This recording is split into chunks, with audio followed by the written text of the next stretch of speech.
changes to Anglo-Saxon, from Anglo-Saxon to Norman England. It's one of the key things we need to know about, and that's why it's on the Essentials page under Revision Resources on the key topics you may well have to cover on the big causation essay questions. So you need to find those, you need to get them downloaded, you need to look at them. And what you'll find is there's 4 potential paragraphs to choose from, one of which is the church. And it goes through some of the key changes that happened to the church as a result of the Norman conquest. And of course you've been asked what were the most important changes. So you've got the fact that the Englishmen were replaced with Norman bishops to strengthen his control over the church. There's the fact that he appointed his own archbishop, Lanfranc, over things, to oversee things. And he made a number of changes. For example, he said priests were no longer allowed to get married. Church services had to be done in the Norman style rather than the Saxon style, and everybody went to church. Simony, nepotism, pluralism, these are all words that you might be going, what do they all mean? Well, if you look on my Quizlet on changes to from the Anglo-Saxon to Norman Church, it's been made fairly recently, you'll find the answer to those questions. I'll tell you one. Pluralism was holding 2 church positions at once, wasn't allowed. Archbishop Stigand, the Archbishop of Canterbury before Lanfranc, had been Bishop of Winchester and Archbishop of Canterbury, and therefore guilty of pluralism. Under Lanfranc, no longer allowed.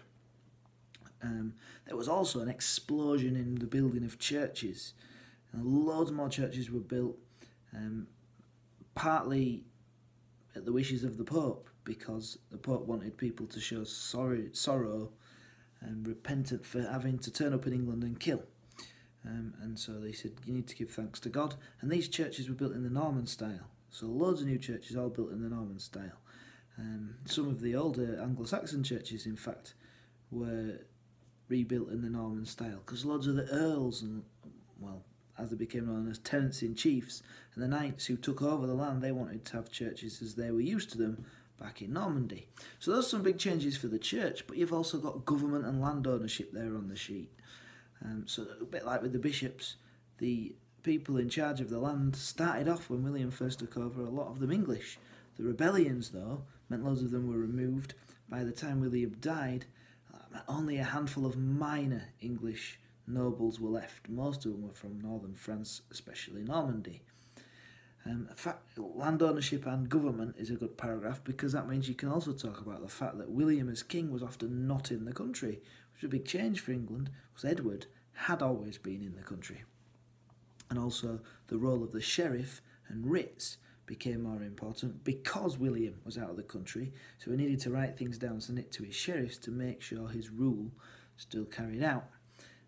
Now, sheriffs did exist before 1066. You can read all of this on the sheet, but they just grew in power. The great earldoms, 3 great earldoms under Edward, well, they were broken down so there wouldn't be people so powerful as to challenge William. And of course, William said all land was owned by him. Anybody who gets it from him is only effectively being lent that land to use as the tenant-in-chief to that land. There's the social structure, which links to the thing I've just said. You had before the king, the earls, the thanes, and so on. Now you've got the feudal system with the tenants-in-chief and the knights, and so on and so forth. And you can read all what that meant on there, and you can talk about feudal incidents. It wasn't like your son automatically got your land because he wasn't your land anymore. It was William's land. So if you wanted your son to continue to be able to use your family lands, the family would have to pay something called a feudal incident to William, which is another way of William making a load of cash. They'd have to pay a whole load of money to William to be able to do that. And William could set that amount. It was arbitrarily set by William. Arbitrarily is like randomly set by William.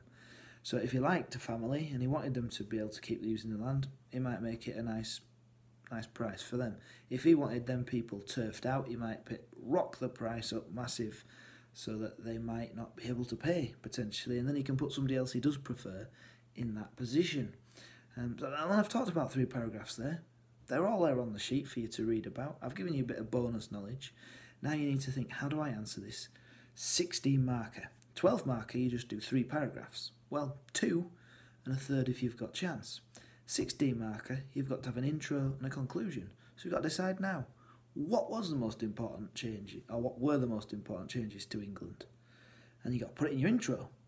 And then you're going to probably start your first paragraph about the changes because of the church, changes to the church, because the church is the thing mentioned in the question title.